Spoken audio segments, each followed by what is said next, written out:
Предстои опасност од труење со храна. Високите температури и невниманието се голем ризик по здравјето. Треба многу да се внимава на производите кои што содржат јајца.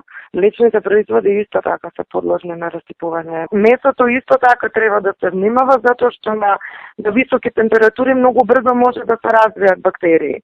Кои се симптомите од консумација на овие продукти доколку се расипани? Гадење, повраќање, покачена температура, проливасти столици, дури може да се јави крв во столицата, тешка изнемоштеност, главоболки. Како да се препознаат продуктите кои не се за употреба? Или се закиселува, или загорчува, или може да видиме и плесни, значи габички на мувла на површината.